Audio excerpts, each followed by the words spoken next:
লাইফটাকে জটিল বানাবেন না। অল্প কয়েকদিনের দুনিয়া এমনি কেটে যাবে, এটা ওই দিকে যেন না ঠকি, ওইটা খেয়াল রাখবে। ওইখানে ঠকলে সব শেষ, আমও শেষ, সালাও শেষ। ওইখানে যেন ঠকে না যায়, এটা খেয়াল রাখতে হবে। তাহলে প্রথম ফ্যাক্টর হচ্ছে সুখী সমৃদ্ধ জীবনের will make our life simple. Simplicity is the কি টু হ্যাপিনেস। আপনি লাইফটাকে সিম্পল করবেন, আপনি হ্যাপি হবেন। রাসূল সাল্লাল্লাহু আলাইহি ওয়াসাল্লামের জীবনের দিকে যদি তাকান, দেখবেন তিনি তাই করেছেন। সুবহানাল্লাহ। সহিহ মুসলিমের একটা হাদিস শোনাই আপনাদেরকে।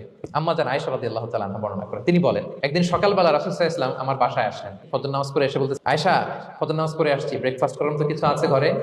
ইয়া রাসূলুল্লাহ, কিছু নেই। নাই?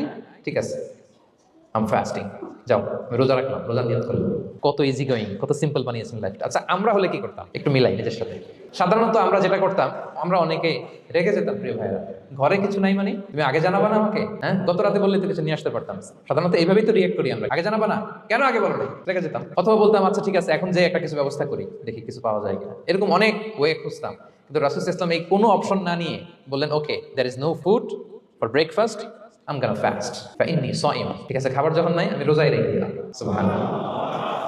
এভাবে তিনি তার লাইফ লিড করেছেন। Make your life simple, you'll be happy. জটিল না করে সহজ করুন, আপনি হ্যাপি হবেন।